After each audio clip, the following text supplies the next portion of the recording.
बच्चों के लिए उनका प्यार और संघर्ष जन्म देने वाली माँ से भी बढ़कर है।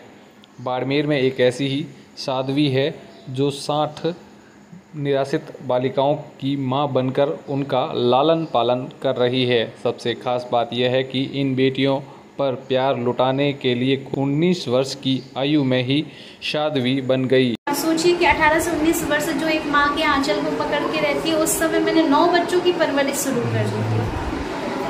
और जब मैं बच्चों की परवरिश, मैं कुछ समय तो ऐसा हुआ था कि मैं अपने स्वयं को भूल गई थी कि मैं हूँ क्या।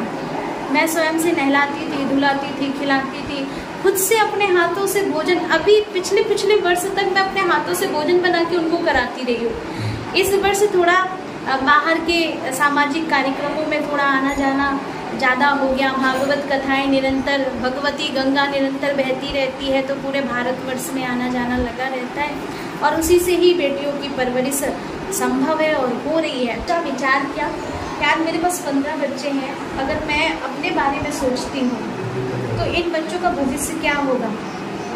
मैंने अपने माता पिता को कन्विंस किया और फिर मैंने अपने गुरुदेव से कहा कि आप मुझे संन्यास दीक्षा दे दीजिए। संन्यास इन बच्चों की परवरिश अच्छे से हो सके इसके लिए लिया। तो मैंने सोचा कि अगर मैं ही चली जाऊंगी तो इनका क्या होगा। बस उसके बाद फिर कभी पीछे मुड़कर नहीं देखा। ये है कि मैं अपने पैरों पे खड़ी हूँ। तो 9 बेटियों को लेकर आई।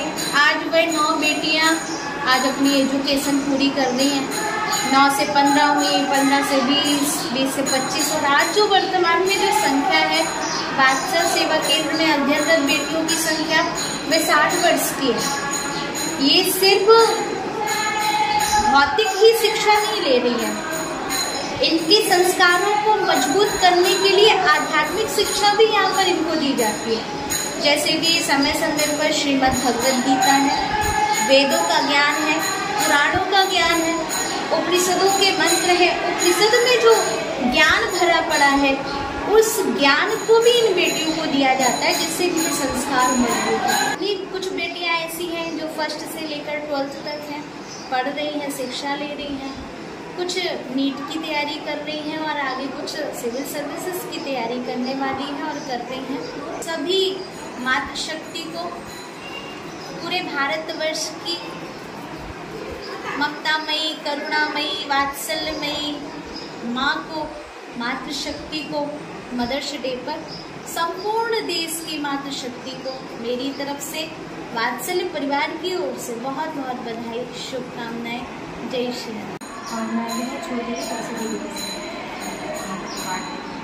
दिनचर्या आम बच्चों से बिल्कुल अलग रहती है। हम सुबह 4-5 बजे उठ जाते हैं और फिर उसके बाद नित्यक्रम करके और बैक स्कूल के लिए रेडी होकर हम लोग पूजा पाठ करके फिर अपने विद्यालय में विद्याध्ययन किया जाता है।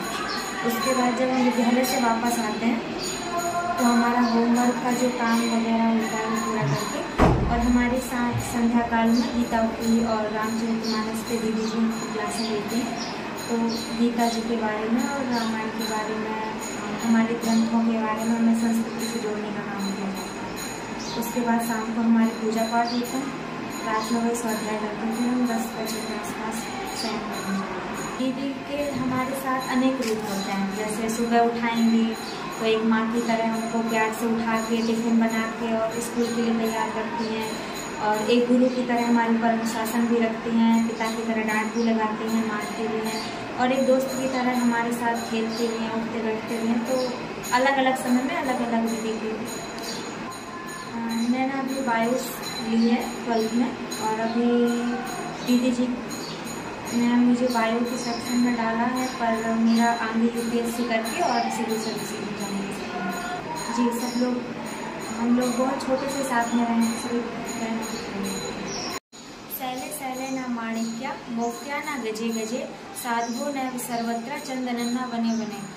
इस श्लोक का अर्थ है कि हर एक पर्वत के ऊपर मणियाँ नहीं पाई जाती और हर एक हाथी के अंदर मुक्ता मणि नहीं पाई जाती, और उसी प्रकार हर एक जंगल में चंदन के वृक्ष भी नहीं पाए जाते।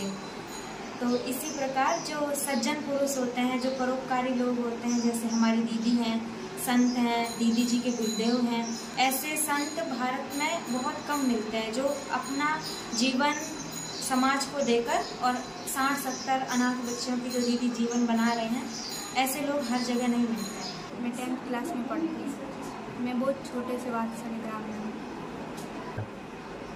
यहाँ तो एक घर की तरह दीदी जो है हमें माँ की तरह रखते हैं। बहुत अच्छे से परिवार पूरा वात्सल जो परिवार है बहुत अच्छे से परिवार की तरह दीदी रखते हैं, कथाएं करते हैं, उससे ये पूरा वात्सल चलाते हैं। जो पढ़ लिख के बनना तो है, दीदी सेवा में रहना है। पढ़ने का सपना भी है, बनना भी है, लेकिन मुझे अभी सेवा करना है।